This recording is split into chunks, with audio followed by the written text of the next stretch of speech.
बिस्मिल्लाहिर्रहमानिर्रहीम अस्सलाम वालेकुम गुड मॉर्निंग ऐं वेरी गुड मॉर्निंग। उम्मीद आहे तव्हां ठीकु ठाक हूंदो, ख़ैरियत सां हूंदो, मज़े में हूंदो ऐं ज़िंदगी जूं रौनकूं बहारूं असां तव्हां सां सलाहियल आहिनि। उन में अलाह कंदो त ख़ुशि मिज़ाजी ईंदी, ख़ुशि अख़लाक़ी ईंदी असां में, ऐं उन सां गॾोगॾु सुठनि कमनि करण जी बि अलाह सां तौफ़ीक़ ॾींदो।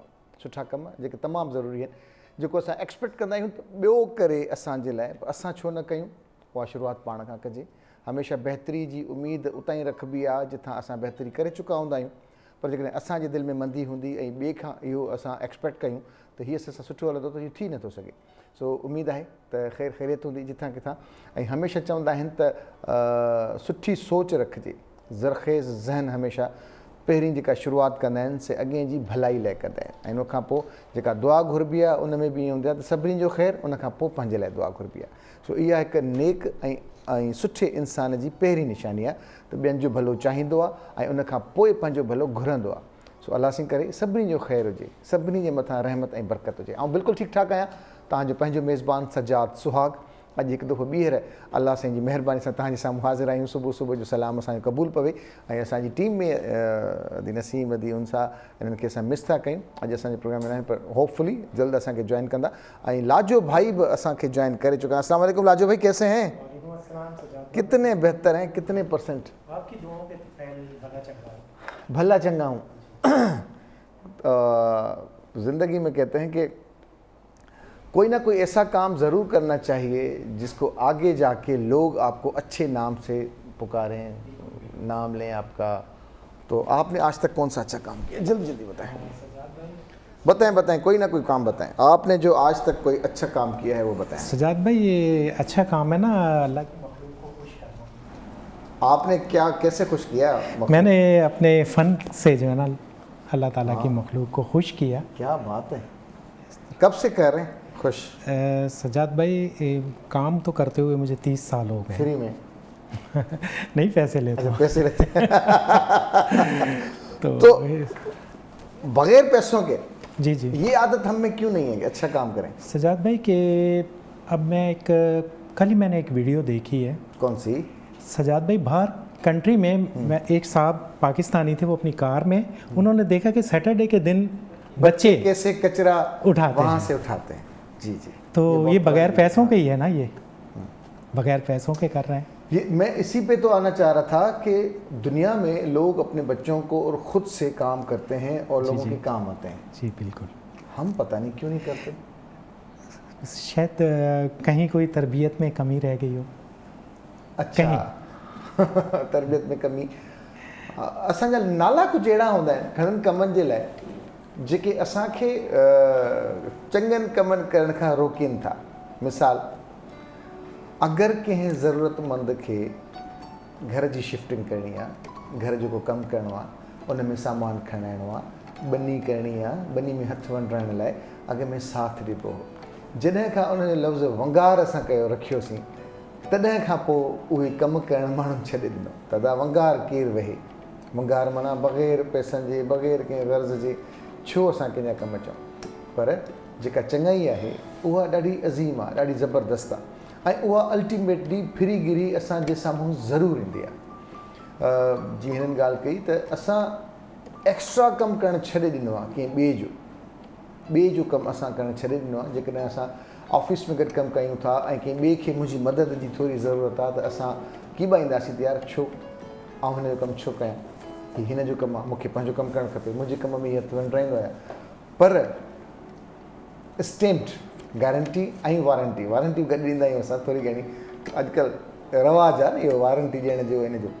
गारंटी वारंटी इहा आहे त असां कंहिंजे कमु अचूं ऐं जॾहिं असांखे ज़रूरत पए अॻियो कमु न अचे, थी नथो सघे। हाणे उहो कीअं कमु ईंदो? उहो कमु ईंदो त लाज़मी न आहे त उहो माण्हू उन वक़्तु कमु अचे, पर को ॿियो उन वांगुरु थी ज़रूरु ईंदो। इहे मामला कुझु और आहिनि। त हमेशह ईअं कजे। ऐं इहे अहिड़ा खोड़ मिसाल आहिनि असां वटि दुनिया में। मां दुनिया जा मिसाल इन करे ॾींदो आहियां जो थोरो घणो पढ़ूं था या ॾिसूं था, या दुनिया मां मुराद ॿियनि शहरनि में, या खणी पाण पंहिंजी ॻाल्हि कजे, या आम रिवाज ईअं थींदो आहे। पर उते पंहिंजा कलाक वॉलंटियरली ॾींदा आहिनि। ऐं वॉलंटियर जो लफ़्ज़ ॾाढो सुठो आहे, जेके असां वंगार खे नेगेटिव हिन में वठी आयो एक्सपेक्ट में, पर जेका वॉलंटियरली माण्हू जेको कमु करे थो मुख़्तलिफ़ इस्पतालुनि में डॉक्टरनि जूं ॾिनल पर्चियूं पढ़ी माण्हुनि खे सही धक ॿुधाईंदा आहिनि माण्हू तव्हांखे हीअ दवा हिते मिलंदी, मुफ़्त में मिलंदी, फलाणो डॉक्टर ॾाढो सुठो आहे, फलाणे डॉक्टर खे ॾेखारियो। ऐं यकीन कयो, ऐं हिकिड़ी पंहिंजो मिसाल ॾियां तव्हांखे, हिकिड़ो दफ़ो मां हाणे रिसेंट पास्ट में जेकॾहिं कुझु 3 साल या 4 साल पहिरीं आउं ॻाल्हि कयां त मां सिविल हॉस्पिटल कराची में वियुसि त उते हिकिड़ो भाणो आयो, मां चयो शायदि को मुंहिंजो मददगार आहे, ऐं मूंखे चयईं त तूं ॾिसण में त ठीकु थो अचीं, तूं छाजे लाइ आहीं? त मां चयो त मां कुझु टेस्टूं आहिनि, कुझु डॉक्टर खे ॾिसां थो हिते कहिड़ा डॉक्टर आहिनि, कीअं डॉक्टर आहिनि। कमाल आहे, हीअ वटि कार्ड, फलाणो डॉक्टर शाम जो फलाणी क्लिनिक ते वेंदुसि, आराम सां अचिजांइ, AC वारे कमरे में वेहिजांइ ऐं उते ॾेखारिजांइ। ऐं मां शायदि मुंहिंजे ख़्याल में कंहिं सां गॾु वियो हुउसि या का अहिड़ी ॻाल्हि हुई त मूंखे हैरत थी। वरी थोरो जीअं अॻियां वियासीं असां त हिकिड़ो ॿियो माण्हू मिलियो, ऐं पंहिंजी ज़ाती ॻाल्हि थो कयां, ऐं उते उअं ई उन मार्केटिंग शुरू कई उन डॉक्टर जी या उन डिपार्टमेंट वाले से, साईं हिते यहाँ पे तो बहुत रश है, आप कैसे आएंगे यहाँ पे, लोगों की भीड़ देख रहे हैं, ये देख रहे हैं। इसी डॉक्टर को अगर आपने दिखाना है तो फलां हॉस्पिटल में रात शाम को बैठते हैं 5 से 8-9 बजे तक, वहाँ आराम से दिखाएगा, आपकी अपॉइंटमेंट भी हो जाएगी, ये नंबर है उसके सेक्रेटरी का, वो आपको अपॉइंटमेंट दे देगा, टेस्टिंग वेस्टिंग बिल्कुल नॉमिनल रेट पे हो जाएगी, खामखा आप ॾिसें। त मूंखे हैरत थी।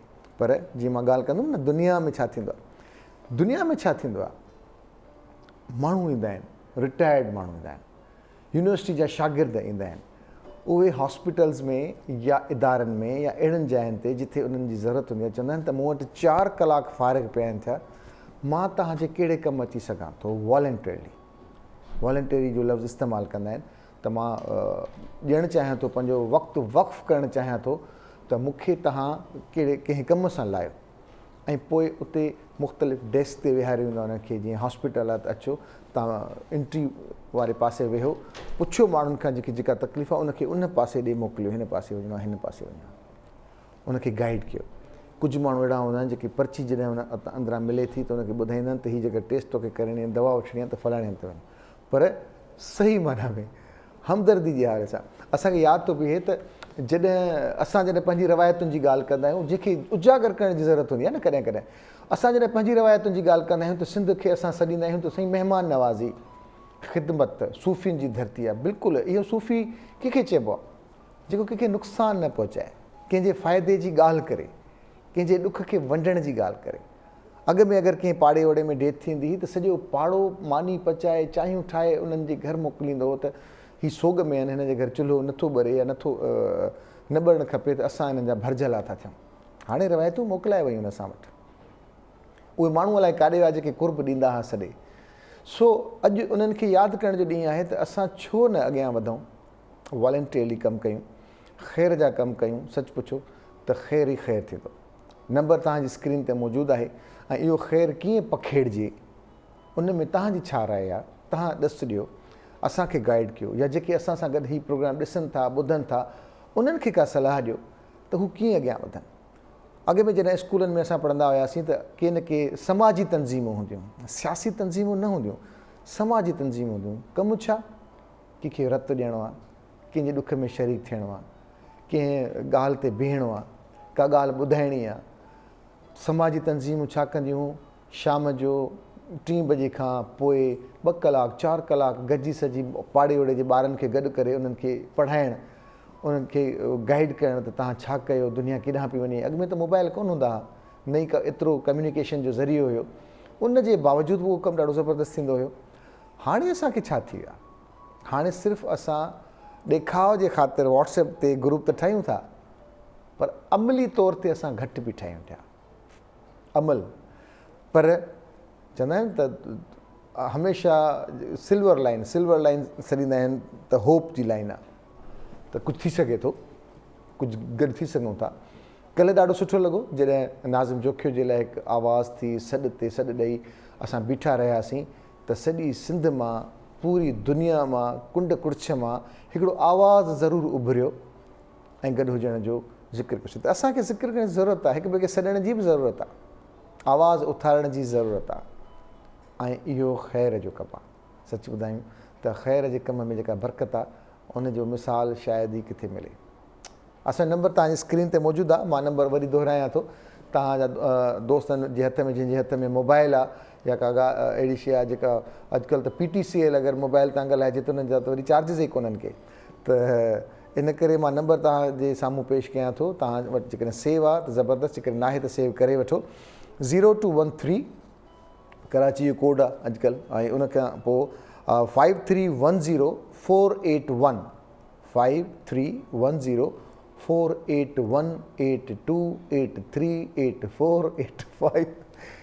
एतिरियूं लाइन्स आहिनि, कॉल करे सघजनि थियूं ऐं तव्हां असांजे प्रोग्राम में सिधा सवां ॿुधी सघो था, ॿुधाए सघो था, गाइड करे सघो था, रहनुमाई करे सघो था ऐं ख़ैर जे कम में हथु बंडाए सघो था।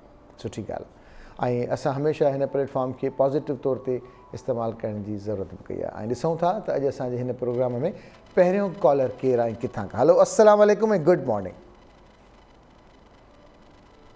हेलो हेलो, कॉल थ्रू कजो था मुमताज़। हिन हेलो, स्टूडियो में आवाज़ न पियो अचे।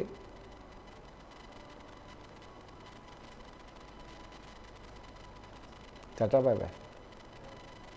हेलो, कॉलर आहिनि असां वटि? चलो, कॉल शायदि उन्हनि जी ड्रॉप थी वई आहे, कॉल थ्रू थी त उन्हनि ॻाल्हाए शायदि पसंदि न कयो, या आवाज़ या टेक्निकल को प्रॉब्लम हूंदो, को मसइलो न आहे। तव्हां वरी कोशिशि करे सघो था, प्रोग्राम में सिधा सवां जुड़ी सघो था, ॿुधाए सघो था, पंहिंजी सोचुनि जो ऐं पंहिंजे कैफ़ियतुनि जो इज़हार करे सघो था त तव्हांजो छा ख़्यालु आहे सभिनी घर भातियुनि जो त हीउ जेको ख़ैर जो कमु आहे असां वटि थिए पियो या विसारे छॾियोसीं। असां हमेशह ज़िक्र कंदा आहियूं, मूंखे ॾाढो सुठो लॻंदो आहे जॾहिं जेका ॻाल्हि निकिरंदी आहे त आउं शिकारपुर जे उन्हनि जी ॻाल्हि ज़रूरु कंदो आहियां त जंहिं अखियुनि जी अस्पताल ठहिराई ऐं पंहिंजो नालो बनस्पति मथे लिखाइण जे उन्हनि पेरनि में नालो लिखाया त अस्पताल में जेके अचनि से लताड़े न सघे। हिंदू नाला अगरि केरु शिकारपुर मां हीउ प्रोग्राम असांजो ॾिसनि था या जंहिंखे ख़बर आहे त असांखे ज़रूरु गाइड कजो, ॿुधाइजो उन्हनि जा नाला वठणु ज़रूरी आहिनि। उन्हनि खे असां नाला वठी यादि कयूं, उन्हनि जो जेको अज़ीम कमु आहे उन्हनि खे ज़रूरु यादि कयूं। वक़्तु आहे नंढे ब्रेक जो, पाण मिलूं था नंढे ब्रेक खां पोइ। जी भली कार सभिनी घर भातियुनि खे ऐं जेतिरा दोस्त असांजा हीउ प्रोग्राम ॾिसनि था उन्हनि सभिनी खे दिलि जी गहराइनि सां असां भली कार चऊं था। कॾहिं कॾहिं असांजी तारी निकिरंदी आहे, ख़बर न पवंदी आहे, ऐं ऑन एयर आहियां ख़ुशि जो। ऐं ब्रेक खां पोइ यकीनन ॾाढो डिघो ब्रेक हुयो, ऐं ब्रेक खां पोइ अॼु असांजा महिमान सां गॾु मौजूदु आहिनि ऐं पाण कोशिशि कंदा आहियूं त उन्हनि इशूज़ ते ॻाल्हायूं जेके असांजी ज़िंदगी सां सलाड़ियल आहिनि। वालदेन परेशान हूंदा आहिनि त उनजा ॿार जॾहिं बि ख़ासि तौर ते असांजे ॻोठनि में या असांजे नंढनि नंढनि शहरनि में जेका एजुकेशन ॾिनी पई वञे सा हिकिड़ी नॉर्मल आहे, जेके पाण नॉर्मल चई सघूं था। जेको जेतिरी महिनत कंदो उहो अॻियां उभरंदो। उन सां गॾोगॾु जॾहिं ॿारु मैट्रिक पास करे थो, इंटर पास करे थो, ओ लेवल ए लेवल्स त हाणे शुरू थी बि चुका आहिनि। उन खां पोइ जेको अचे थो उहो अचे थो यूनिवर्सिटी जो, जेको ॿार खे कहिड़े पासे राग़िब कजे, छा सेखारिजे, कहिड़े इदारनि में मोकिलिजे, एंट्री टेस्ट थियनि था, उन में वॾा कॉम्पिटिशन थियनि था, के ॿार दुका हणी पास थियनि था, के ॿार महिनत करे पास थियनि था। बिलाख़िर उन्हनि जॾहिं एडमिशन थी वञे त पोइ कहिड़ा चैलेंजिस आहिनि, उनजी रिहाइश आहे, उनजी तालीम आहे, उनजी फीस स्ट्रक्चर आहे, उनखे कीअं हुजणु खपे। त कुझु वेझे माज़ी ॾांहुं हलूं था त कॾहिं कॾहिं यूनिवर्सिटी में तमामु सुठा फंड्स हुया, तमामु सुठा। हाणे इहा ख़बर पए थी त यूनिवर्सिटी पाण इन जो शिकार आहिनि त फंडिंग किथां अचे, कीअं अचे, कीअं ॿारनि खे पढ़ाइजे, छा कजे, कहिड़ियूं फैसिलिटीज़ ॾिजनि, उस्तादनि खे कीअं हायर कजे। अॼुकल्ह उस्ताद बि माशाल्लाह PhD आहिनि त उन्हनि जी एक्सपेक्टेशन्स डिफरेंट आहिनि अॻियनि उस्तादनि खां। अॻु में उस्ताद पढ़ण लाइ ईंदा, हाणे उस्तादनि जा पंहिंजा घर ॿार ख़र्चनि, उन्हनि खे बि ज़ाहिर ॾिठो थो वञे कॉम्पिटिशन आहे दुनिया में, उस्तादनि खे तमामु सुठो पे ऑफ कयो थो वञे। हिते असां वटि उस्तादनि जा पंहिंजा इशूज़ आहिनि। उस्ताद ज़ाहिर आहे घरेलू परेशानियुनि खां परे हूंदो त शागिर्दनि खे सुठे तरीक़े सां पढ़ाए सघंदो, थोरो ईज़ी थी पढ़ाईंदो, ॿुधाईंदो, सम्झाईंदो। त इहे इशूज़ आहिनि जिते पाण खे ॻाल्हाइण जी ज़रूरत आहे। अॼु असांजा ॿ उस्ताद मोज़िज़ उस्ताद मौजूदु आहिनि ऐं उन्हनि जी आउं दिलि सां रेस्पेक्ट कयां थो। उन्हनि जो तालुक़ु तदरीसी अमल सां ऐं पढ़ाइनि था, पर उन सां गॾु चैलेंजिस कहिड़ा आहिनि एजुकेशनल इंस्टीट्यूट्स खे, ॿारनि खे एजुकेशन कीअं वठिजे, काॾे वञिजे। उन लाइ अॼु असांजा मोज़िज़ महिमान आहिनि। सना शाहिद साहिबु आहे, असांजी PhD आहिनि, व्हाट्सएप में PhD कई अथनि, ज़बरदस्त। अॻु में असां कचहरी थी मीडिया जे हवाले सां, पर अॼु डिफरेंट इशूज़ ते पाण ॻाल्हाईंदासीं। अस्सलाम वालेकुम, गुड मॉर्निंग, कैसी हैं मैम आप? ठीक हैं, वेलकम कहते हैं हम आपको। Thank U. ऐं हुन सां गॾु गॾु वफ़ा मंसूर बुढ़ो साहब आहिनि, लेक्चरर आहिनि इंग्लिश जा, ऐं उहे बि ॻाल्हाईंदा। अस्सलाम वालेकुम, कीअं आहियो दादा? ठीकु आहियो? तबियतूं ठीकु आहिनि सर? ऐं तव्हां उस्ताद आहियो, मुंहिंजे लाइ तमामु घणा मौज़िज़ आहियो, मुतबर आहियो, ऐं मूंखे ॾाढो सुठो थो लॻे ॼाऊं ॿिनि उस्तादनि जे विच में वेठो आहियां, साम्हूं वेठो आहियां, कोशिशि कई अथमि, हिमत कई अथमि वेहण जी। कुझु इशूज़ अहिड़ा आहिनि जिते ॻाल्हाइण जी ज़रूरत आहे जी। छा इशूज़ आहिनि रिसेंट पास्ट में? पहिरियां असां ॿुधोसीं त शागिर्द ॾाढो सुठे जज़्बे सां अचनि था, पढ़णु चाहिनि था। यूनिवर्सिटीज़ खे हाणे ॿुधो आहे त फाइनेंशियल इशूज़ आहिनि, कहिड़ा कहिड़ा इशूज़ आहिनि जेके हल करण जी ज़रूरत आहे? सभिनी खां पहिरियां त यूनिवर्सिटीज़ बि हिन समाज जो हिसो आहिनि जी। समाज में जेकॾहिं महांगाई थिए थी, समाज में जेके मसइला अचनि था, उन्हनि जो बराह रास्त सिधो सो असरु यूनिवर्सिटियुनि ते बि पए थो। त हालिया जेका महांगाई थी आहे ऐं उन में जेको हर शइ हर पासे खां ख़र्च वधिया आहिनि, त यूनिवर्सिटियुनि जो ख़र्चो बि ज़ाहिरी ॻाल्हि उहो इदारा आहिनि, उन्हनि खे बिल पे करणा पवंदा, उन्हनि खे बि यूटिलिटीज़ ॾियणी पवंदी, उन्हनि खे बि ख़र्चा आहिनि पंहिंजा, त उन्हनि जा ख़र्चा बि वधिया आहिनि। पर बजट जेका यूनिवर्सिटियुनि जी आहे उहा उन हिसाब सां न वधी आहे पुठियनि कुझु सालनि में, अलबत्ता घटि थी आहे, ठीकु आहे न। वधण जे बजाए उहा घटिजी वई आहे, ख़र्च वधंदा पिया वञनि, त इहा हिकिड़ी डिस्पैरिटी जेका आहे उहा वधंदी पई वञे। नंबर ॿ ॻाल्हि, काफ़ी सबबनि जे करे असांजूं जेके वॾियूं सिंध जूं जामियाती यूनिवर्सिटीज़ आहिनि, सिंध यूनिवर्सिटी थी वई, शाह लतीफ़ ख़ैरपुर यूनिवर्सिटी थी वई, नवाब शाह क़ाइदे अवाम यूनिवर्सिटी थी वई, उहे इन नहज ते पहुची चुकियूं आहिनि जो उहो पंहिंजो ओडी वठी, बैंकुनि खां कर्ज़ वठी उहे उन्हनि ते पियूं हलनि ऐं उन्हनि ते उन्हनि जो मुसलसल व्याज वधंदो पियो वञे। ऐं ज़ाहिरी ॻाल्हि आहे, जॾहिं बजट न वधंदी, पैसा न ईंदा, यूनिवर्सिटियूं इन ते हलंदियूं ऐं यूनिवर्सिटियुनि मां इहा तवक़ो रखी वेंदी त उहे पंहिंजा ख़र्च पाण पूरा कनि, त पोइ ज़ाहिरी ॻाल्हि आहे उन्हनि वटि इहो आख़िरी हिकिड़ो ई हल बचंदो त उहे पंहिंजा रेवेन्यू जनरेट करण लाइ पंहिंजो शागिर्दनि जूं फीसूं वधाईंदा, जेको तमामु हिकिड़ो नापसंदीदा अमल जंहिंखे चई सघिजे थो। छो जो करे असांजी सरकारी यूनिवर्सिटियूं जेके आहिनि उहे असांजे विचोले तबिके ऐं हेठें तबिके जे शागिर्दनि जे लाइ आला तालीम लाइ आहिनि। ऐं ज़ाहिरी ॻाल्हि आहे, असांखे ख़बर आहे त हिन वधंदड़ महांगाई जे दौर में उन्हनि वटि एतिरा पैसा न आहिनि जो उहे 50-50 हज़ार 60-60 हज़ार हिकु सेमेस्टर में फ़ीस भरे सघनि। पोइ ज़ाहिरी ॻाल्हि आहे, जॾहिं यूनिवर्सिटियुनि में अहिड़ो माहौल पैदा थींदो त पोइ असांजो जेको विचोले तबिके जो शागिर्द आहे या हेठें तबिके जो शागिर्द आहे, वीचारो आला तालीम खां महरूम थींदो। इहो मसइलो तमामु यूनिवर्सिटीज़ सां आहे या मख़सूस की यूनिवर्सिटीज़ आहिनि? साईं, तक़रीबन सभिनी यूनिवर्सिटियुनि, सरकारी 22 यूनिवर्सिटियुनि सिंध में, उन्हनि मां तक़रीबन सभिनी यूनिवर्सिटियुनि सां कंहिंमें घणे माना मिक़दार में, माना घणे जेको आहे सो स्केल ते, कंहिंमें घटि स्केल ते। कुझु त जीअं सिंध यूनिवर्सिटी जो मूं नालो खयों त उते त माना जेको आहे काफ़ी मुलाज़िमनि खे पेंशन में मिलण में दुश्वारियूं, पघारूं मिलण में, जीअं क़ाइदे अवाम नवाब शाह यूनिवर्सिटी या ॿियूं यूनिवर्सिटियूं, उन्हनि में माना असां इहे आए ॾींहुं ख़बरूं भरियूं पियूं हूंदियूं आहिनि त साईं फलाणनि मुलाज़िमनि एहतिजाज कयो जो पेंशन न मिली, फलाणनि मुलाज़िमनि एहतिजाज कयो फलाणो उन्हनि खे अलाउंस न मिलियो, फलाणी। त ये इन हद ताईं माना माली मामला जेके ख़राब थी चुके। ये तो है वो मुलाजमीन जो एहतजाज करते हैं अपनी सैलरीज के लिए और पेंशन के लिए। शागिर्दों को भी हमने पिछली दफ़ा देखा, लेकिन यूनिवर्सिटी से जब बात की जाती है तो उनका ये कहना होता है कि जो हमारे असातिज़ा हैं उनके पैकेजेस भी माशाल्लाह एक हद तक पहुंच चुके हैं कि हमारे जितने फ़ंड्स हैं वो हमारे ज़्यादातर सैलरीज़ में चले जाते हैं, उस्तादों की सैलरीज़ में। तो आपका क्या कहना है? देखिए, फ़ंड्स जो हैं वो दो किस्म के होते हैं। एक तो ये है कि आपके जो रिकरिंग बजट है वो एक अलग है और एक डेवलपमेंट जो बजट है वो बिल्कुल अलग होता है। तो हमें जो यूजुअली बजट जो मिल रहा होता है वो रिकरिंग बजट मिल रहा होता है, उसकी मदद से हम सिर्फ सैलरीज़ ही पूरी कर पाएँ अपने असातिज़ा की, या जो हमारे अखराजात हैं, जैसे फॉर एग्ज़ाम्पल अभी कोविड-19 जो दौर गुज़रा है उसमें ज़ाहिर है हमें हाइब्रिड मॉडल फॉलो करना पड़ा, तो उसमें ज़ाहिर है हमें डिफरेंट कंप्यूटर्स की जो है वो यूनिवर्सिटी में ज़रूरत थी, इसके अलावा इंटरनेट हमें स्टेबल चाहिए था, बहुत सारी ऐसी ज़रूरियात थी जिसकी वजह से यूनिवर्सिटी को जो भी उनको फाइनेंशियल चीज़ें मिल रही थी, जो सपोर्ट मिल रही थी, वो ज़ाहिर है वहाँ इन्वेस्ट होती चली गई। लेकिन अब अगर मैं एक यूनिवर्सिटी की बज़ात एक अदारा बात करूँ तो हम रिस्पॉन्सिबल हैं कि हम मुआशरे में ऐसे स्टूडेंट्स को पैदा करें, ऐसे स्टूडेंट्स को लेकर आएँ जो आगे जाके हमारे मुल्क का नाम रोशन कर सकें। लेकिन आज यूनिवर्सिटी जो है वो अपनी बका की जंग लड़ रही है। वो आप समझ सकते हैं कि हम बजाय इसके कि हम रिसर्च पर ध्यान दें, डेवलपमेंट पे ध्यान दें, आज का उस्ताद इस कदर ओवरलोडेड है काम की वजह से, और उसको जो फाइनेंशियल सपोर्ट जो मिलनी चाहिए थी हुकूमत की तरफ से, जो होना चाहिए था, वो मुझे लगता है कि सिंध बहुत हद तक निगलेक्टेड है बाकी प्रोविंसेस के मुकाबले में। तो लेकिन हायर एजुकेशन कमीशन भी तो उसमें आगे रहा है कि अगर किसी इंस्टीट्यूट को कोई प्रॉब्लम है तो वो खुद उसकी मदद करेगा, वफाक मदद करेगा, तमाम चीज़ें होंगी। तो क्या इस तरह की कोई मदद नहीं मिल रही है? मदद मिल रही है, ऐसा नहीं है कि मिल रही है, लेकिन जितनी मिलनी चाहिए, क्योंकि आज आप देखिए इन्फ्लेशन रेट जो है वो 9% पर पहुंचा हुआ है, जबकि अभी मेरी किसी से बात हो रही थी तो उन्होंने बताया कि ये 10% तक भी आ चुका है। तो आप समझ सकते हैं कि जब हर चीज़ की कीमत बढ़ रही है तो ऑब्वियसली एजुकेशन सेक्टर भी कोविड से बहुत ज़्यादा मुतासर हुआ है। आज आप एक किताब लेने जाएँ लाइब्रेरी के अंदर तो वो जो है आपको हज़ारों में मिलती है। यूनिफॉर्म की कीमतें, गरीब बच्चे हैं, ज़्यादातर सरकारी यूनिवर्सिटी में जो हमारे पास तलबा तालबात आते हैं वो गरीब घरानों से ताल्लुक़ रखते हैं। तो हमें ऑब्वियसली जब हमें उनको कंसीडर करते हुए हम फ़ीसेस बढ़ा नहीं सकते कि अगर हम उनकी फ़ीसेस बढ़ाएंगे तो ज़ाहिर है कि उनके एडमिशन्स लो हो जाएंगे, जबकि HEC और जो हमारे अदारे हैं वो ये चाहते हैं कि यूनिवर्सिटी खुद अपने बजट खुद प्रोड्यूस करें और ख़ुद इतने इनोवेटिव हों कि उनको जो है वो बजट की ज़रूरत ना पड़े। हल क्या है इसका?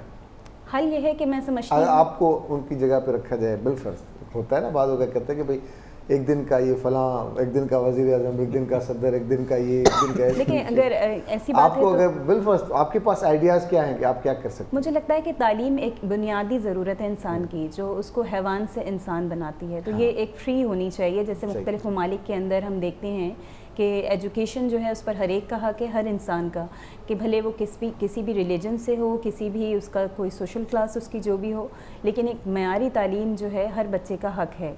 तो उसको हमें ज़ाहिर है देने के लिए यूनिवर्सिटीज़ वो अदारे हैं जो कि वो रिस्पॉन्सिबल हैं कि वो उनको तालीम मुहैया करते हैं। तो गवर्नमेंट को उनको सपोर्ट करना चाहिए, बजाय इसके कि हम यूनिवर्सिटीज़ को भी कमर्शियल बना दें कि वो जो है वो पैसा जनरेट करने के अदारे नहीं हैं। हमारी एक ज़िम्मेदारी है, हम जो है रिस्पॉन्सिबल हैं कि हम बच्चों को मयारी तालीम दिलाएँ। और अगर ये भी अदारा अगर कमर्शलिज़म की तरफ चला गया तो आप समझ सकते हैं कि हम जो है वो तबाही के दहाने पर खड़े हैं। चलें, हमारी तो ये उम्मीद है कि सब इदारा सुठा थी वञनि, सही थी वञनि, ऐं सेल्फ सफिशिएंट त थियनि ई थियनि, पर उनखे सपोर्ट हुजे ऐं ज़ाहिर सपोर्ट हुजे। जी अदा, इन ते मां इहो चवणु चाहींदुमि त असां आए ॾींहुं ॿुधंदा आहियूं त असां मदीनई रियासत था ठाहियूं, या जेको हिकिड़ी फलाही असांजो जेको हुकूमत मॉडल आहे, बार बार उन्हनि जो इहो दावा बि आहे त असां हिकिड़ो फलाही कमु पिया कयूं। फलाही जेके मुल्क हूंदा आहिनि न, या फलाही हुकूमतूं जेके हूंदियूं आहिनि, उन्हनि में जेके पब्लिक सर्विसिस हूंदियूं आहिनि न, तालीम थी वई, उहा त टॉप प्रायोरिटी ते हूंदी आहे, उहा टॉप प्रायोरिटी ते हूंदी आहे। हिन में त को उनखे जेतिरो रखियो उनखे जेको आहे न, या त मुफ़्त में रखियो वेंदो आहे, या उन जा जेके बि ख़र्च आहिनि उहे मिनिमल रखिया वेंदा आहिनि, जेके माना कस्टमर लाइ जेको उते इलाजु कराइणु अचे थो, तालीम। चलो अलाह त बहितर कंदो, पर हाणे जेकॾहिं असां जी गो हेड अॻियां अचूं था, इहो ॿुधाइजो मंसूर भाउ त हीउ जेको असां वटि शागिर्दनि जो यूनिवर्सिटी ताईं पहुचणु आहे, एंट्री टेस्ट आहे, सभु शयुनि खे उहे ज़रख़ेज़ ज़हन जेके पोइ हिते रहिजी था वञनि, उहे छा कनि अगरि जेके यूनिवर्सिटी ताईं नथा पहुची सघनि त? सर गालिब शेर है ना, तो सब कहाँ कुछ लाला उगुल में नुमाया हो गए, खाक में क्या सूरतें थी कि पिना हो गई। खाक में मिलंदा था। ॻाल्हि इहा आहे त असांजो नौजवान जेकॾहिं तालीम जी तरफ़ नथो अचे त ॿिया कहिड़ा लाड़ा आहिनि ओॾे वेंदो। असां ॾिठो आहे त बदमनी वधंदी थी वञे। हाणे तालीम जो न हुजणु, महांगाई जो वधणु, तव्हां सम्झो था इहो केॾो ख़तरनाक हिकिड़ो जेको आहे हल छा कजे, कीअं हल? सर इहो या त जेके ॿार जेके एंट्री टेस्ट में रहिजी था वञनि हूअं टैलेंटेड आहिनि, एक्टिव आहिनि, सभु शयूं आहिनि, पर किथे किथे ज़ाहिर आहे इंसान आहे, ॿार आहे रहिजी थी वञे, शइ फेल थी थो वञे, यूनिवर्सिटी में बि न वञे, पोइ उन वटि ॿिया पासा कहिड़ा आहिनि? प्राइवेट ग्रेजुएट स्किल डेवलपमेंट जा इदारा आहिनि। हा, मूंखे नथो लॻे त आला तालीम ई हर शइ जो जेको आहे तोड़ आहे। अच्छा, ठीकु आहे न, स्किल डेवलपमेंट आहे। तव्हां दुनिया में ॾिठा हूंदो त उन लाइ असांखे सनत खपे। ठीकु आहे न, माना IT इंडस्ट्री आहे मिसाल जी ॻाल्हि, उनखे डिप्लोमा ताईं, मिसाल जी ॻाल्हि कोई डिप्लोमा करे साल जी, अॼुकल्ह ट्रेनिंग्स थियूं अचनि मोबाइल मेकिंग जी आहे, मुफ़्त में पढ़ाइनि था, पैसा बि ॾियनि था, हुकूमत इहो त करे पई। हा, असां क्रिटिसाइज़ कंदा आहियूं हुकूमत खे, पर हुकूमत अगरि वोकेशनल जी ॻाल्हि कजे, एस्टेफ्टा जी ॻाल्हि कजे, BBSYDP जी ॻाल्हि कजे, नेपटेक जी ॻाल्हि कजे, त इहे अहिड़ा इदारा बि असां वटि मौजूदु आहिनि जेके सपोर्ट कनि था शागिर्दनि खे त भई अचो टेक्निकल कमु तव्हांखे सेखारियूं था, प्लस में तव्हांखे स्टाइपेंड बि ॾियूं था त तव्हां अचो, अचण वञण जो ख़र्चो जेको नॉमिनल आहे उहो अचो। डिग्री दुनिया में घटि मुल्कनि में आई आहे, असां वटि इहो आहे, उते पर शागिर्दनि खे ख़बर न आहे अलाए छा। ख़बर आहे पर अफ़सोस सां असांजे जेको मुल्क में सनत एतिरी तरक़ी नाहे कई जेतिरी उहो नथा सम्झनि, जेतिरी गुरबत तरक़ी कई आहे। हा बिल्कुलु, जेकॾहिं तव्हां हिकिड़ी आला तालीमी डिग्री वठी जेका नौकिरी वठी सघो था उहा हुननि इदारनि में वञी नथा वठी सघो। ज़ाहिरी ॻाल्हि आहे तव्हांजे अॻियां हिकिड़ा ॿ डिफरेंट जेके आहिनि पर्सपेक्टिव्स आहिनि। तव्हांखे लॻे थो यूनिवर्सिटी मां पढ़ी मां 18-19 ग्रेड ऑफिसर थी सघां थो, मां फलाणी बैंक में कमु करे सघां थो, ऐं समाज में उनखे वधीक पैसा मिलनि था, उनजी वधीक इज़त बि आहे।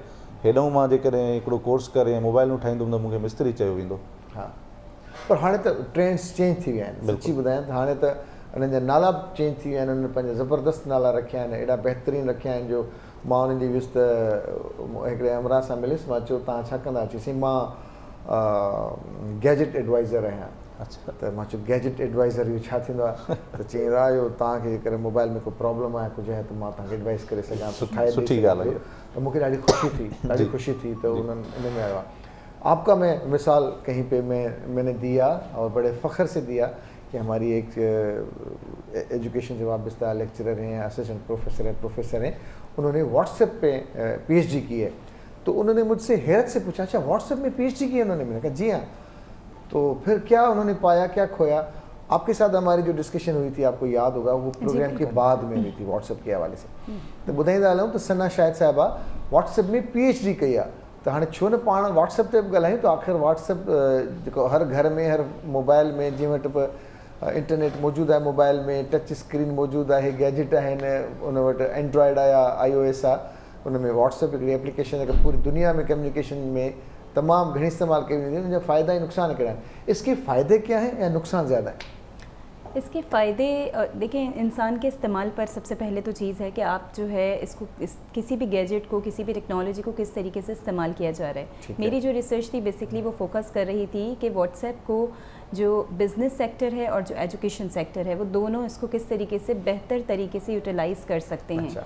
तो जो फाइंडिंग्स थी उसमें मैंने ये देखा कि जब हम टेक्नोलॉजी को इस्तेमाल करते हुए स्टूडेंट्स को पढ़ाते हैं, जैसे मेरी एक एक्सपेरिमेंटल स्टडी थी जिसमें मैंने कुछ स्टूडेंट्स को व्हाट्सएप के थ्रू पढ़ाया था और कुछ स्टूडेंट्स को क्लासरूम के अंदर पढ़ाया था। तो जो फाइंडिंग्स थी उसमें बहुत सारी ऐसी इंटरेस्टिंग फाइंडिंग्स जो हैं वो आई, जैसे फॉर एग्जांपल के जो स्टूडेंट्स थे जो क्लास में यूजुअली शाय होते थे, हेजिटेंट होते थे, बात करने में घबराते थे, या फिर थोड़ा सा उनको एहसास महरूमी या एहसास कमतरी का उनको शिकार थे, लेकिन व्हाट्सएप पर मैंने उनका कॉन्फिडेंस बूस्ट होते हुए देखा। इसके साथ साथ जो ऐसे स्टूडेंट्स थे जो कि इतना अफोर्ड नहीं कर सकते थे कि वो बुक्स जो है वो कर सकें या कोई कॉपीज़ वगैरह कर सकें, तो उनके लिए नोट्स का इंतज़ाम करना व्हाट्सएप के ऊपर, ये उनके लिए एक बहुत बेहतर जो है वो आसानी थी। इसके अलावा व्हाट्सएप के ऊपर ग्रुप्स के अंदर जो उनकी कोऑर्डिनेशन थी आपस में, क्योंकि एक आपस में भी जो एक अच्छी अंडरस्टैंडिंग होती है तो वो आपको पढ़ाई में हेल्पफुल साबित होती है। उस लिहाज से उनको काफ़ी उस चीज़ ने सपोर्ट किया। टीचर और स्टूडेंट के जो रिलेशनशिप्स थे वो मैंने देखे कि इम्प्रूव होते हुए नज़र आए। लेकिन जो चैलेंजेस मैंने देखे वो ये मैंने देखे कि जो स्टूडेंट्स थे जब उनके हाथ में ज़ाहिर है व्हाट्सएप आता था तो वो ऑब्वियसली उसको गलत तरफ भी इस्तेमाल करते थे। तो मुझे लगता था कि अगर हम इसको एक प्रॉपर तरीके से इम्प्लीमेंट किया जाए कि हम इसको तालीम के लिए किस तरीके से इस्तेमाल करेंगे, इसका बाकायदा मैंने पूरी एक पॉलिसी डिवाइस की थी अपनी रिसर्च वर्क में कि किस तरीके से हम टेक्नोलॉजी को तालीम के लिए बेहतर तरीके से इस्तेमाल कर सकते हैं। इसी तरीके से किस तरीके से जो छोटे बिज़नेस वाले हैं, जैसे जिनकी बड़ी बड़ी शॉप्स नहीं हैं, बड़े कारोबार नहीं हैं, वो कैसे व्हाट्सएप को इस्तेमाल करके अपने बिज़नेस को फ़रोग़ दे सकते हैं। क्योंकि ऑब्वियसली व्हाट्सएप में आपको किसी फ़िज़िकल स्पेस की ज़रूरत नहीं है, आप अपने जो स्टूडेंट हैं या जो आप बायर हैं उन तक आप डायरेक्टली पहुंच सकते हैं। तो ये एक बहुत बड़ा एडवांटेज था कि आप बहुत कम पैसों में अपने स्टूडेंट्स तक, अपने किसी भी जो है वो कस्टमर तक बहुत आसानी से पहुँच सकते हैं। तो उसमें इस अब ज़ाहिर है ये मेरी रिसर्च जो है वो तो काफ़ी, इसमें काफ़ी सारी फाइंडिंग्स हैं, बहुत सारे आपने PhD कर ली इसमें बिल्कुल कामयाबी के साथ माशाल्लाह से। अच्छा, एक बात ये भी होता है कि काफ़ी हमारे दिखने वाले हैं वो अक्सर कहते हैं कि यार एक सेकंड लैंडलाइन पे कॉल नहीं करते, व्हाट्सएप पे बात करते हैं। तो क्या ये व्हाट्सएप जो है वो ट्रैक नहीं होता या इसकी जो कॉलिंग है वो रिकॉर्ड में नहीं आती, या ये हमारा सिर्फ ये हमारी गलत फहमी है? देखिए यहाँ पर जो व्हाट्सएप है उसके ऊपर जो उनकी जो कंपनी है वो ये क्लेम करती है कि ये एंड टू एंड इनक्रिप्टेड है। एंड टू एंड इनक्रिप्टेड होने का मतलब ये है कि जो फर्स्ट पार्टी और सेकंड पार्टी है उसके अलावा थर्ड पार्टी आपकी कॉन्वर्जेशन या आपका डेटा तक रसाई हासिल नहीं कर सकती। अच्छा। लेकिन जब मैंने इस पर रिसर्च करी तो मुझे कुछ थोड़े से ये पहलू समझ में आए कि व्हाट्सएप पर हमारा जो डेटा होता है वो ऑब्वियसली वो बैकअप हो रहा होता है ड्राइव के ऊपर, वो एंड टू एंड इनक्रिप्टेड नहीं होती, जबकि हमारा जो व्हाट्सएप पर डेटा है वो इनक्रिप्टेड होता है। तो ऑब्वियसली जब हमारा डेटा वहाँ बैकअप हो रहा होता है तो वहाँ से उसके लीक होने के चांसेस हैं। यही वजह है कि जब हम सुनते हैं कि डिफरेंट सेलिब्रिटीज़ का डेटा या उनकी कॉल्स जो हैं वो सुनी गई या सारी चीज़ें इस तरीके से हुई, तो उन्होंने कहीं ना कहीं कोई एक्सेस ऐसा थर्ड पार्टी एप्लीकेशन को दिया हुआ होता है कि जिसकी वजह से वो डेटा वहाँ से लीक हो रहा होता है। लेकिन जो व्हाट्सएप की कंपनी है वो ऑफिशियली ये क्लेम करती है कि जो आपका डेटा है वो सिक्योर है और वो कोई नहीं उसको रीड कर सकता या आपकी कॉल्स जो हैं वो बिल्कुल मतलब कि कोई उसको सुन नहीं सकता। लेकिन ऑब्वियसली जब हम थर्ड पार्टी को जो है वो एक्सेस देते हैं तो चांसेस होते हैं कि आपका डेटा या आपकी कॉल्स जो हैं वो लीक हो सकें। सही। अच्छा मंसूबा मैम सां फ़ाइदो वठूं, असां हुजण जो फ़ाइदो वठूं, ॾिसूं त आख़िर ही कुझु अहिड़ियूं शयूं आहिनि जेके असांजे नाज़रीन खे सम्झण जी जांचण जी ज़रूरत आहे त कहिड़े तरीक़े सां बहितर आहे। ये जो अच्छा, मेरे पास एक बड़ा ज़बरदस्त सवाल है, वो मैं ज़रूर आपसे पूछना चाहूँगा, लेकिन वक्त हुआ है ब्रेक का। जी दोस्तों, ब्रेक खां पोइ ज़रूर ॿुधिजो त असां जेके ही मुख़्तलिफ़ एप्लीकेशन्स डाउनलोड कंदा आहियूं इन्हनि जो छा नुक़सानु आहे, छा फ़ाइदो आहे, जिन ते असां ट्रस्ट कयूं न कयूं, असां इस्तेमालु कंदा आहियूं मोबाइल में, पर असांजी केतिरी प्राइवेसी मजरूह थिए थी, इन ते पाण ॻाल्हाईंदासीं। ऐं एजुकेशन सां जेके रिलेटेड इशूज़ आहिनि उन में बि असां ॻाल्हाईंदासीं। वक़्तु आहे ब्रेक जो, पाण मिलूं था ब्रेक खां पोइ। भलीकार सभिनी गरबातिन खे। ऐं ब्रेक खां पहिरीं पाण ॻाल्हायोसीं पे एजुकेशन सां रिलेटेड छा प्रॉब्लम आहिनि, ॿारनि खे कहिड़े पासे ॾांहुं वञणु खपे, छा करणु खपे। ऐं उन सां गॾोगॾु मैम सना शाहिद साहिबा असां गॾु मौजूदु आहे जिन जी PhD थियल आहे व्हाट्सएप में, ऐं कुझु एप्लीकेशन्स ते पाण ॻाल्हायोसीं पे ब्रेक खां पहिरीं। ऐं मां हाणे कोशिशि कंदुसि अदा मंसूर खां सुवालु पुछां त अदा मंसूर, तव्हां इहो ॿुधायो त असां वटि ख़ासि तौर ते जेके उस्ताद आहिनि उहे जेके PhD कनि था, सिर्फ़ु इन लाइ त 25-30 हज़ार रुपया महीने ते एक्स्ट्रा मिलंदा, या उहे PhD कनि पिया त उन्हनि खे पाण खे बि हिकिड़ो हुजणु खपे त भई असां कुझु ॾियूं, कंट्रीब्यूट कयूं। छा ख़्यालु आहे? बिल्कुलु, हिते मां बिल्कुलु ईमानदारी PhD सिर्फ़ु उस्ताद जी ॻाल्हि थो की जनरली PhD थी थिए यार असां कुझु एनहेंसमेंट मिलंदी। सर, अफ़सोस सां चवणो थो पए त HEC जूं कुझु पॉलिसियूं या त बिफोर टाइम वक़्तु केबल वक़्तु हुयूं, छो त PhD जो शर्त रखण सां इहो थियो त तव्हां लेक्चरर तौर ते भर्ती थियव, हाणे तव्हांजो जेको 19, 20, 21 ग्रेड जो जेको सफ़र आहे, तव्हांजो लेक्चरर मां असिस्टेंट प्रोफेसर, एसोसिएट प्रोफेसर ऐं फुल प्रोफेसर, उहो तव्हां PhD खां बग़ैर नथा करे सघो। PhD उन लाइ बुनियादी शर्त थी वियो। तव्हां कंहिं डिपार्टमेंट जा हेड जेका आहे चेयरपर्सन नथा थी सघो जेसिताईं तव्हां वटि PhD कोन्हे। तव्हां हिकिड़ा वाइस चांसलर नथा थी सघो जेसिताईं तव्हां वटि PhD कोन्हे। तव्हां फलाणी कमेटी फलाणे उहिदे ते नथा वेही सघो जेसिताईं तव्हां वटि PhD कोन्हे। त PhD उहो बुनियादी नुक़्तो थी वियो आहे जेको आला तालीम में तव्हांजी माना कामयाबी बल्कि तव्हांजे सर्वाइवल लाइ लाज़मी थी वियो आहे। त ज़ाहिरी ॻाल्हि आहे जॾहिं तव्हां कंहिं शइ खे सर्वाइवल जो हिसो ठाहींदव त पोइ ॼाण माना चाहींदे या न चाहींदे बि माण्हू PhD, हा जेसिताईं अच्छा PhD मां इहा तवक़ो कई वेंदी आहे त उहो तहक़ीक़ करे। त उसरियल मुल्कनि में ईअं थींदो आहे त 2 क़िस्मनि जा जेके आहिनि टीचिंग कॉन्ट्रैक्ट ॾिना वेंदा आहिनि। जीअं इंग्लैंड में हिकिड़ो हूंदो आहे टीचिंग कॉन्ट्रैक्ट हूंदो आहे, ॿियो रिसर्च कॉन्ट्रैक्ट हूंदो आहे। त जंहिंजो घणो लॻाव तहक़ीक़ सां आहे उहो बि तहक़ीक़ करे, यूनिवर्सिटी में प्रोजेक्ट आणे, ॿाहिरियूं फंडिंग्स आणे, तहक़ीक़ करे उन्हनि खे करे ॾियो। ॿिया हूंदा आहिनि टीचिंग। ज़ाती तौरु मां घणो जेको मुंहिंजो झुकाव उहो पढ़ाइण जी तरफ़ आहे। मुंहिंजो वालिद साहिबु बि उस्ताद आहे, मुंहिंजो तक़रीबन ख़ानदान में सभु माण्हू, त हिकिड़ो मुंहिंजे जेको जीन्स में आहे शामिलु त मां I am very passionate about teaching. सही आहे। त मुंहिंजी ज़ाती तौरु तहक़ीक़ ठीकु आहे, मतिलबु जीअं तव्हां चयो त ॿियो को माण्हू आहे जेको टीचर नाहे, उन जी दिलि चयो आहे कयां थो, या सिंधी या ॿोली जी तरफ़ तव्हांजी मिसाल जी ॻाल्हि, मुंहिंजी फील्ड में जेकॾहिं ॻाल्हायूं, तव्हांजो आहे इंट्रस्ट, हिकिड़ो मसइलो थो नज़र अचे, तव्हांखे लॻे थो हिन ते तहक़ीक़ कई वञे। त PhD हिन वक़्तु आला तालीम में सर्वाइवल जो जेको आहे सो सवाल थी वई आहे। बहरहाल इनके करण खपे। हम चलते हैं मैम सना शाहिद साहबा के पास। अच्छा, कॉलर है असां सां गॾु? जी हेलो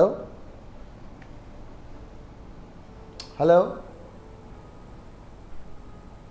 असां थोरो टेक्निकल प्रॉब्लम आहे कॉल्स वठण जे सिलसिले में प्रोग्राम जे आगाज़ खां वठी हींअर ताईं असां तव्हां सां माज़रत कंदासीं असां अनाउंस कयोसीं पर टेक्निकल कुझु प्रॉब्लम आहे जेको कॉल डायरेक्ट हेॾां न पई अचे सो इन करे माज़रत हिकु दफ़ो ॿीहर तव्हां खां असांजी एंड ते प्रॉब्लम आहे तव्हांजे एंड ते को प्रॉब्लम न आहे सो उन लाइ हिकु दफ़ो ॿीहर तव्हां खां माज़रत थो आहियां तव्हांजी कॉल ट्रांसफर न पई थिए स्टूडियो में या प्रॉपर तरीक़े सां आवाज़ु हेॾां न पियो अचे ऐं हेॾां वरी ऑन एयर न पियो थिए उन लाइ माज़रत सभिनी खां।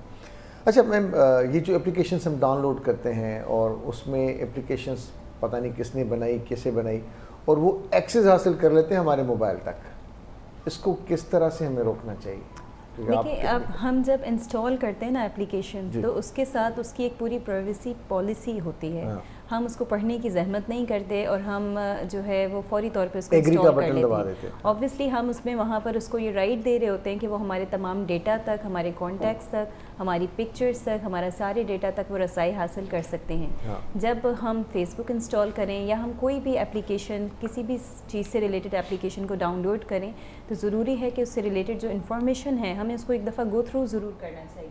गो थ्रू करके हमें एटलीस्ट इतना ज़रूर आइडिया हो जाएगा कि हम कौन कौन सी इन्फॉर्मेशन को कॉम्प्रोमाइज़ कर रहे हैं, क्योंकि ऑब्वियसली हर इंसान के मोबाइल में कोई ना कोई ऐसे सेंसिटिव डेटा ज़रूर होता है कि जो वो नहीं चाहता कि किसी के भी साथ वो शेयर किया जाए। के लिए बचा रखता है, आखिरत में उसके जवाब दूंगा मैं। हाँ तो उसके लिए फिर जाहिर है कि हमें जो एप्लीकेशंस हैं वो डाउनलोड करते हुए थोड़ा सा मुहतात ज़रूर होना चाहिए कि जो भी हम एप्लीकेशंस डाउनलोड करें उसकी प्राइवेसी पॉलिसी को ठीक से पढ़ें और वो इंस्टॉल करने के बाद जो गैर ज़रूरी एप्लीकेशंस हैं उनको फौरी तौर पे हमें अनइंस्टॉल करें। हाँ बिल्कुल इसी तरह से ट्रस्ट लेवल बहुत इम्पॉर्टेंट है कि हमें टेक्नोलॉजी के बारे में पता होना चाहिए कि जो एप्लीकेशंस में कुछ चीज़ें सीखने के लिए या ऐसे चिल करने के लिए एंटरटेनमेंट के लिए ये मैं चीज़ डाउनलोड कर रहा हूँ उसके साथ जो परमिशंस दे रहा हूँ तो वो आगे जाके हमारे लिए नुकसान बिल्कुल ऐसे ही कि जब तक हमें उनको इन डेप्थ हमें पता नहीं होगा कि वो किस मकसद के लिए बनाई गई हैं और उनका असल यूज़ क्या है। ये सवाल पूछने का मकसद मेरा सिर्फ ये है कि मैं अपने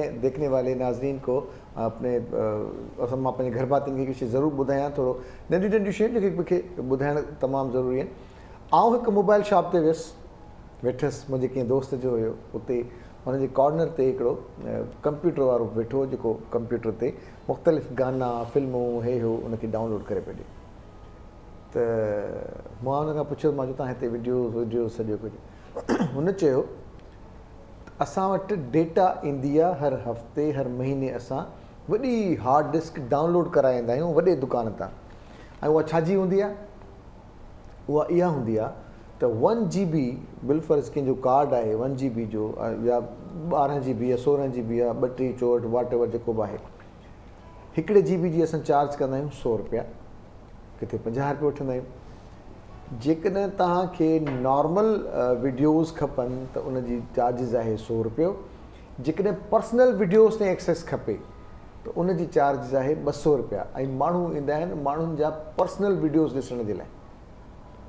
त मां चयो मां सम्झो कोन तुंहिंजो मक़सदु छा आहे चई जेके मोबाइल असां ठहिराइण लाइ ॾींदा आहियूं या असां खां स्नेच थी वेंदा आहिनि पोइ उनजी जेका डेटा आहे हिते उहे बि दोस्त वेठा आहिनि थिया ख़ैर सां पंहिंजा जेके उन्हनि वीडियोज़ खे डाउनलोड करे पोइ आम ॿियनि माण्हुनि ते ॾेखारींदा जंहिंमें घर में कंहिंजी सालगिरह आहे कंहिंजी चिट चेट आहे कंहिंजो हिक ॿिए खे वीडियो मैसेजिस आहिनि केरु तस्वीरूं कढे पियो केरु मोबाइल ते सालगिरह रिकॉर्ड करे थो शादी रिकॉर्ड करे थो शादी जी तक़रीबात का डांस रिकॉर्ड कई छा कई उहे पोइ इन तरीक़े सां वायरल असां कंदा आहियूं या थींदी आहे असां वटि पहुचंदी आहे असां ॿियनि खे मोबाइल में डाउनलोड कंदा आहियूं अॼुकल्ह पोइ हाणे व्हाट्सएप ते थियनि पियूं त एहतियात तमामु ज़रूरी आहे जॾहिं असां मोबाइल ठाहिराइण वञूं या एप्लीकेशन्स डाउनलोड कयूं जेका हू प्राइवेसी घुरनि था उहा प्राइवेसी असांजी ईअं बि असांजी ज़ाती ज़िंदगी मजरू थी सघे थी।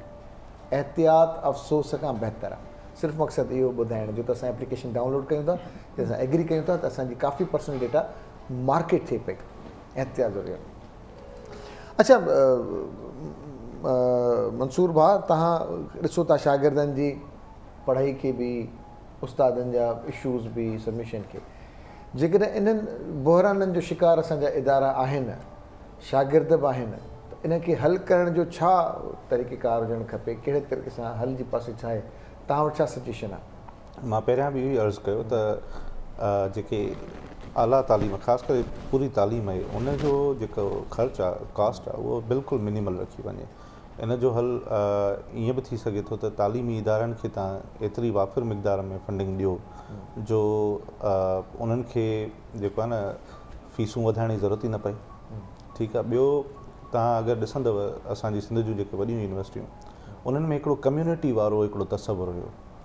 तव्हां सिंध यूनिवर्सिटी ॾिठी, कराची यूनिवर्सिटी ॾिठी, उन्हनि जूं हिकिड़ियूं रहाइशी कॉलोनियूं हुयूं, उन्हनि जे ॿारनि जे पढ़ण लाइ हिकिड़ा मॉडल स्कूल्स हुया, उन्हनि जे लाइ नंढड़ियूं डिस्पेंसरीज़ हॉस्पिटल्स हुयूं, त जेको हिकिड़ो पढ़ाइण वारो ऐं पढ़ण वारो हॉस्टलूं बि हुयूं।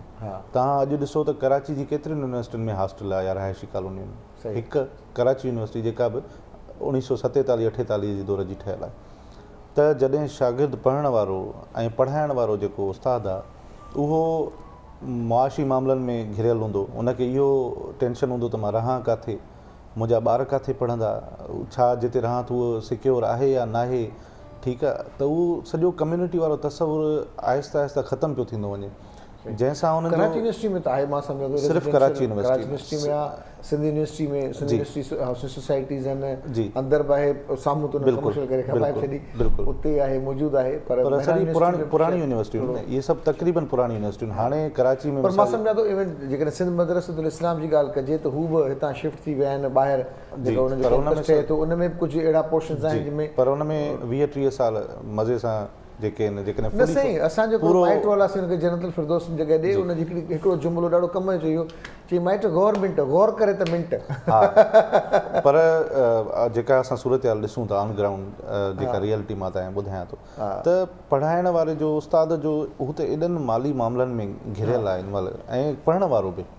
ठीकु आहे न। त हुननि जो ध्यानु तालीम तरफ़ उन तरीक़े सां नथो वञे। ठीकु आहे न। माना तव्हांखे इहो हुजे त बाबा मां जेको आहे सो अॼु खां हितां खां पंधु करे वञा, 20-30 किलोमीटर पंधु करे पढ़ाइणु वञा, वरी 20-30 किलोमीटर वापसि अचां, ऐं पोइ जिते रहां थो हुनजो किरायो बि ॾियणो आहे, वरी ॿारनि जी सिहत लाइ वरी मूंखे इस्पतालुनि जा धिका बि खाइणा आहिनि, ऐं मूंखे पंहिंजे ॿारनि खे पढ़ाइण लाइ वरी स्कूल छॾिणो आहे, ऐं कम्यूनिटी वारो को माना तसवुरु ई न आहे। त ज़ाहिरी ॻाल्हि आहे उहो आउटपुट उस्तादु न ॾेई सघंदो जेको उनखे हू ॾेई सघे थो, जंहिंजो हू केपेबल आहे। गॾोगॾु वरी जेको यूनिवर्सिटियुनि सां ख़ासि करे आला तालीम सां जेके हींअर हिन वक़्तु मसइला हलनि पिया, ठीकु आहे, डिस्पैरिटी रिडक्शन अलाउंस मिसाल जी ॻाल्हि, हू ॾिसे थो हिकिड़ो यूनिवर्सिटी जो उस्तादु त बाबा मुंहिंजो फलाणो दोस्त आहे फलाणे महकमे में कमु करे थो, फलाणे जेको आहे सो इदारे में कमु करे थो, उनखे ॿ जेके आहिनि जेको बेसिक सैलरीज़ मिलियूं थी वञनि जेको आहे सो बजट में, ऐं मां सेम ग्रेड, मां बि अरिड़हों ग्रेड, हू बि अरिड़हों ग्रेड, पर हू ॾिसां थो त हू पघार हुनखे मराहतूं हुनखे सहूलियतूं, ऐं छो त मां हिकिड़ो उस्तादु आहियां, मां हिकिड़ी यूनिवर्सिटी जो आहियां, त मूंखे उहे सभु शयूं कोन्हनि। सिर्फ़ु मूंसां उस्तादु हुजण जे बुनियाद ते मूंसां इहो जेको आहे मतभेद कई थी वञे, इम्तियाज़ी सुलूक कयो थो वञे। वरी हू ॾिसे थो त यार जिते मां पढ़ायां थो उते ज़ाहिरी ॻाल्हि शागिर्द पंहिंजा ॿचा थींदा आहिनि, ऐं हू इहो थो ॾिसे त मुंहिंजे साम्हूं सुठा पढ़ंदड़ छोकिरा छोकिरियूं उहे तालीम छॾे वञनि था, छो त फीस न पिया भरे सघनि, मूं वटि दाख़िला कोन थी अचे।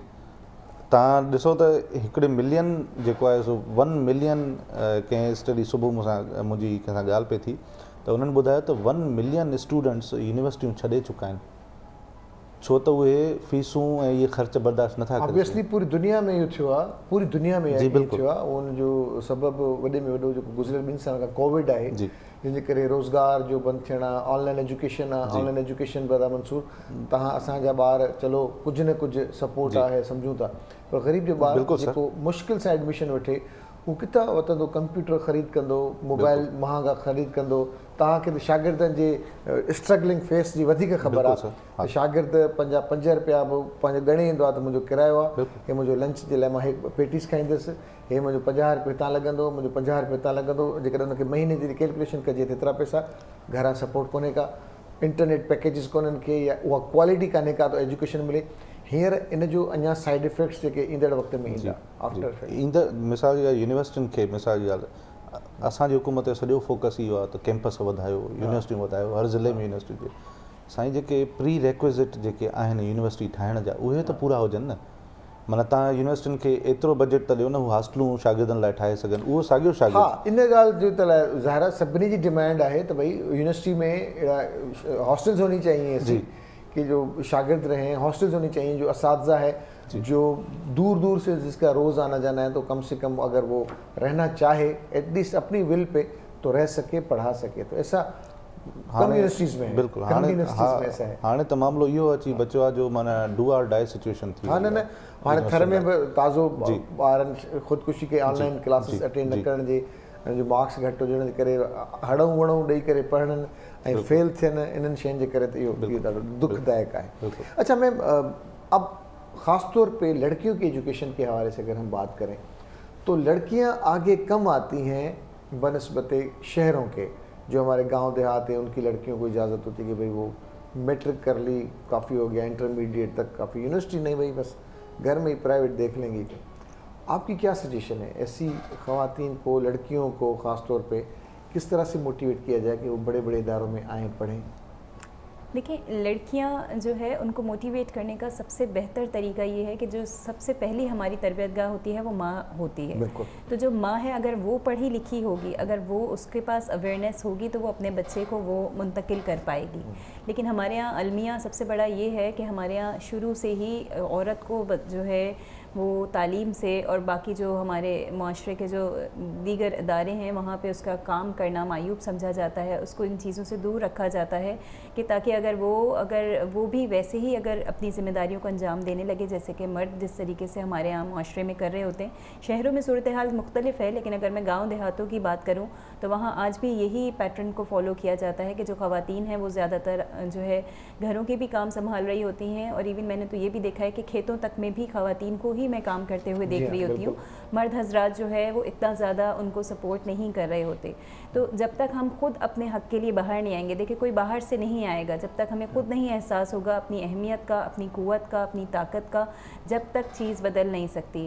जैसे शायर भी कहते हैं ना कि जब तक आप खुद नहीं हिम्मत करेंगे जब तक कोई चीज़ बदल नहीं सकती. तो ज़रूरत है समर की कि इस वक्त औरत अपनी ख़ुद की अहमियत को समझे, अपनी जो अहमियत है उसको पूरी दुनिया के आगे मनवाए, आगे बढ़े और इस चीज़ का फ़ैसला करे कि वो जब तक अपनी हालत को तब्दील करने का इरादा नहीं करेगी और कोई उसको सपोर्ट नहीं करेगा. अगर हम शहर की औरत की बात करें जिनको अपॉर्चुनिटीज़ भी हैं, इजाज़त भी है, उनको किन चैलेंजेस का सामना है सबसे ज़्यादा? उनको जो सबसे बड़ा चैलेंज जिसका सामना है वो ये है कि जब वो घर से बाहर निकलती है तो वो तो अपने जहन में जो मर्द और औरत की जो एक तफरीक है उसको अपने जहन से हटा के बाहर निकलती है. लेकिन जो मुआशरा है उसको वो उस लिहाज से ट्रीट नहीं कर पाता.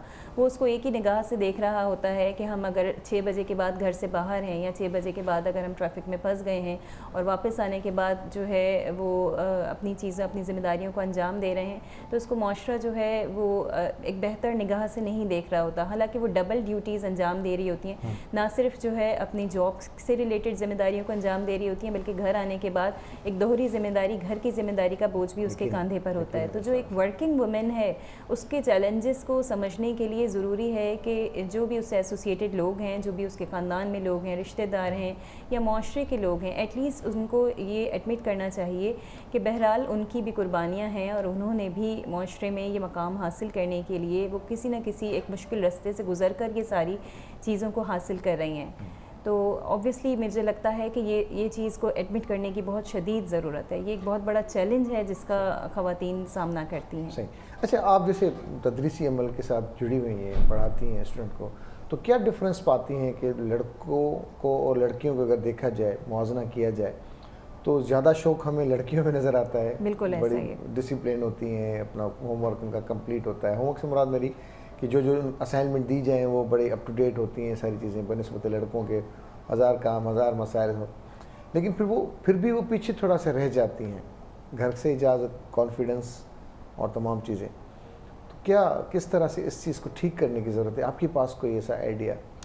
मुझे लगता है कि इसको इस तरीके से थोड़ा बेहतर किया जा सकता है कि हम अपनी जो लड़कियां हैं उनमें ये कॉन्फिडेंस पैदा करें कि जब वो अपनी एजुकेशन को हासिल करने के लिए जैसे लड़के हासिल कर रहे हैं ऐसे, क्योंकि हमारे यहाँ शुरू से एक कॉन्सेप्ट है कि लड़कियों को एक ख़ास उम्र के आगे जो है वो नहीं पढ़ना चाहिए, उनकी शादियाँ कर देनी चाहिए वरना उनके अच्छे रिश्ते नहीं आते. तो ये जो कॉन्सेप्ट है, ये जो माशरे की सोच है, उसको हमें तब्दील करने की ज़रूरत है. ये जो रिवायती सोच है, जब तक हम इससे बाहर नहीं आएंगे, जब तक हम अपनी लड़की है उसको अपने पैरों पर नहीं खड़ा करेंगे, क्योंकि हमें नहीं पता आगे आने वाला वक्त जो है वो बहुत मुश्किल दौर है. इन्फ्लेशन बढ़ती जा रही है, है, और अगर एक इंसान पर ही, अगर मर्द पर ही हम सारा जो बोझ है उसके कंधों पर डाल देंगे तो ज़ाहिर है एक फैमिली को चलाना बहुत मुश्किल काम है। तो अगर मर्द और औरत दोनों मिलकर ही एक जो है ज़िंदगी के पहिए को आगे बढ़ाएंगे तो मुझे लगता है कि ये इससे ना सिर्फ हमारा मुआशरा तरक्की करेगा बल्कि एक औरत को भी अपनी ज़ात के ऊपर, अपनी सलाहियतों के ऊपर एतबार आएगा। सही। बहरहाल आख़िरी सां 2-3 मिंट बचिया आहिनि थिया, छा पैगाम हूंदो तव्हांजो अदा मंसूर सभिनी ओवरऑल सिनारियो खे ॾिसण खां पोइ तव्हां छा अख़ज़ कयो आहे त छा पैगाम हुजे सभिनी जे लाइ? पैगाम इहो आहे त बदिलजंदड़ वक़्त सां गॾु पाण खे मटाईंदा हलो। सर्वाइवल ऑफ द फिटेस्ट हूंदो आहे। वक़्त ऐं हालात जे हिसाब सां असां शयुनि खे न ॾिसंदासीं त पोइते रहिजी वेंदासीं। ऐं नंबर 2 ॻाल्हि इहा आहे त समाज में क़दुरनि खे बचायो। असां उहो दौर बि ॾिठोसीं जिते जेको आहे सो वालदेन जी इज़त जेका हूंदी, वॾनि जी इज़त वधीक माने रखंदी, बजाए उन कंपेयर कजे माना पैसनि खे क़दुरु हुयो पर पैसो ज़रूरत हुई। ठीकु आहे न। त आहिस्ता आहिस्ता असांजे समाज मां क़दुरु नापेद पिया थींदा वञनि। क़दुरनि खे वापसि आणियो। जेकॾहिं इंसानियत मां, इंसाननि मां अहसास कढी छॾियो त पोइ असां जानवर ई आहियूं। ऐं अहसास क़दुरनि ते बीठल हूंदा आहिनि। ठीकु आहे न। असां हिकिड़ो समाज, हिकिड़ी फैमिली, हिकिड़ो ख़ानदान इन करे हूंदा आहियूं जो असां हिक ॿिए सां अहसासाती तौर ते जुड़ियल हूंदा आहियूं। त इन जी वॾी ज़रूरत आहे। ऐं इन सां ई ज़ाहिरी ॻाल्हि आहे, छो जो करे हिकिड़ो घरु मुआशिरे जो नंढो मिनीएचर हूंदो आहे। मुआशिरे में क़दुरु आणण सां तालीम, सिहत, ॿियूं शयूं बि पोइ हिकिड़ी समाजी भलाई जो तसवुरु हूंदो, बजाए इन जे त इन्हनि मां बि पैसा कमाइणा आहिनि। त हर शइ मां पैसा नथा कमाए सघजनि। ठीकु आहे न। कुझु शयुनि खे जेको छॾे ॾिजे। हा, छो जो पढ़ाइण त हूअं बि पैगम्बरी पेशो। बेशक रिस्पेक्ट अॻ में हुई, हाणे बि आहे। ऐं जेको सुठो उस्ताद आहे उनजी रिस्पेक्ट तव्हां क़यामत ताईं रहंदी। ईअं न आहे त को ईअं न आहे, जेको बि सुठी नियत सां सही तरह सां पढ़ाए थो उनजी रिस्पेक्ट अलाह साईं ॾियारे थो। इन तवसुत सां जेको तालीम जो जेको शोबो आहे न, हा, बस ॿिली इनखे छॾे ॾियो। सही ॻाल्हि है। मैम, क्या पैगाम होगा आपका देखने वालों के लिए, सबके लिए? मेरा ये पैगाम होगा कि हमें किताबों से जुड़ जाना चाहिए। मुझे लगता है कि मैंने एक आर्टिकल इस मौजू पर लिखा था कि ये आखिरी सदी है किताबों से इश्क की। तो मुझे लगता है कि जब तक हम अपनी आने वाली जनरेशन को किताब की, वो जो एक फ़िज़िकल किताब जब हार्ड कॉपी में हमारे हाथ में आती है, जब ही उसका जो असल जो उसका तसव्वुर है वो हमारे अंदर उतरता है। लेकिन आज की जो जनरेशन है वो इतना ज़्यादा गैजेट्स के अंदर, टेक्नोलॉजी के अंदर इतना ज़्यादा वो अपना वक्त को बर्बाद कर रहे हैं कि वो जो किताब का जो तसव्वुर था उसकी जो अहमियत थी वो उनके दिलों में अभी तक नहीं उतर सकी है। तो जब तक हम किताब की अहमियत को नहीं समझेंगे, जब तक उसका जो असल मकसद है वो हमारे अंदर ज़ाहिर नहीं उतरेगा। तो किताबें भी, अब जैसे आजकल मैं अपनी क्लास में ज़्यादातर स्टूडेंट से मेरा पहला सवाल होता है कि आपने कितनी किताबें पढ़ी हैं, तो अफसोस के साथ कहना पड़ता है कि हार्डली कोई 1 या 2 स्टूडेंट ऐसे होते हैं कि जिन्होंने तदरीसी किताबों के अलावा हट के अगर कोई किताब पढ़ी हो। तो अब जब तक हम किताबें नहीं पढ़ेंगे, वो जो हमारे बुज़ुर्गों ने जो बातें उसमें लिखी हैं या जो अपने जो उनके वाक़यात हैं या जो भी उन्होंने जिस तरीके से जो एक्सपीरियंस की हैं चीज़ें वो उसमें लिखी हैं, उससे हमें बहुत कुछ सीखने का तरीक़ेकार, ज़िंदगी हमें कैसे गुजारनी है, हमें इल्म किस तरीके से दूसरी जनरेशन्स तक पहुंचाना है, या हम अपने माशरे को कैसे एक बेहतर माशरा बना सकते हैं, ये सारी चीज़ें ऑब्वियसली किताब हमें सिखाती है। तो मेरा ये पैगाम है कि हम जो है वो किताबों को फ़रोग़ दें। घर के अंदर जब माँ बाप के हाथ में किताब होगी तो ऑब्वियसली बच्चा भी उनको देखकर किताब अपने हाथ में पकड़ेगा। बिल्कुल इसी तरह तो किताबों को फ़रोग़ देना चाहिए। बहुत शुक्रिया आपका, बहुत थैंक यू वेरी मच। आप हमारे प्रोग्राम में आई, बड़ी मेहरबानी था मंसूर, तव्हांजी बड़ी मेहरबानी तव्हां प्रोग्राम में। लाजो भाई द ग्रेट, आप तो हैं एवर ग्रीन। ऐं जी दोस्तों, इन सां गॾु असांजो जेको प्रोग्राम त पंहिंजी पुॼाणी ते पहुतो आहे, पर उन सां गॾु गॾु हिकिड़ी ॾाढी सुठी ॻाल्हि आहे त असां पंहिंजी क़दुरनि खे छॾियूं न त बहितर आहे। इहो ई असांजी शनाख़्त आहे। असां जेकॾहिं पाणी जे या हवा जे या हिन से वहकिरे में वही वेंदासीं त पोइ शायदि असांजा क़दुरु जेकॾहिं असां सां गॾु न रहिया त पोइ शायदि असां निशाननि में हुजूं। सो जेकॾहिं बहितर आहे, जेकॾहिं पाण खे ज़िंदा रखिणो आहे, पंहिंजी हिन ॿोलीअ खे, पंहिंजी हिन सकाफ़त खे, सकाफ़त जे रंगनि खे, त एकता जे रंगनि में रंगणो पवंदो। पाण खे ॿधी करणी पवंदी, हिक ॿिए जे आवाज़ में आवाज़ ॾियणो पवंदो, साथ ॾियणो पवंदो। सिर्फ़ु ईअं न त असां पंहिंजी ख़्वाहिशात खे अॻियां रखूं ऐं ज़रूरतूं असां उन्हनि ज़रूरतुनि में हासिलु थियण खां पोइ ख़्वाहिशात तां वधी वञे, बहितर इहो आहे त पंहिंजो पाण सां हर हवाले सां मीअं न रवि रखूं त बहितर आहे। ज़िंदगी इन जो नालो इहा आहे। ऐं असां जेका शुरूआति कईसीं पंहिंजे प्रोग्राम जी उहा इहा ई हुई त ख़ैर जो कमु असां केतिरो कयूं था। पंहिंजे ॾींहं में ख़ैर जे लाइ बि वक़्तु कढिजे, ॼण सिखिजे। ॼण मां मुराद सिर्फ़ु दौलत ई न आहे, ॼण मां मुराद पंहिंजो क़ीमती वक़्तु आहे जेकॾहिं असां कंहिंखे ॾेई सघूं ऐं उन मां अॻे जी भलाई थी सघे, उन जा मसइला हल थी सघनि, त इन खां वधीक कुझु बि न आहे। सो इहो जेको ख़ैर जो कमु आहे इहो अंदर में हुजे त आउं कंहिंजे कमु अची सघां थो। सिर्फ़ु इहो न सोचिजे त फलाणो मुंहिंजो दोस्त, फलाणो माण्हू, फलाणो वास्ते वारो, फलाणो माण्हू मुंहिंजे कमु अचे, ऐं उन सां वास्ता ई न करे रखां। पर जेकॾहिं अंदर मां इहा ख़्वाहिश जाॻी पए असांजे त असांखे ख़ैर जो कमु करिणो आहे, अॻियां वधिणो आहे, त इन जहिड़ो को कमु कोन्हे को, इन जहिड़ी का ख़ुशी न आहे जॾहिं ख़ुशी, सची ख़ुशी हुन में थींदी आहे जॾहिं असां ॾींदा आहियूं। वठी करे कॾहिं बि केरु ख़ुशि न थियो आहे। उमेदु आहे तव्हां ठीकु ठाक रहंदो, अलाह साईं तव्हां असांजो निगहबान रहंदो, अॼोको ॾींहुं सुठो गुज़रंदो, आसानियूं थींदियूं इंशाअल्लाह ताला। पंहिंजे मेज़बान सजाद सुहाग खे ॾींदा इजाज़त। इंशाअल्लाह ताला तव्हां सां थींदी सुभाणे मुलाक़ात। तेसीं ताईं अलाह निगहबान।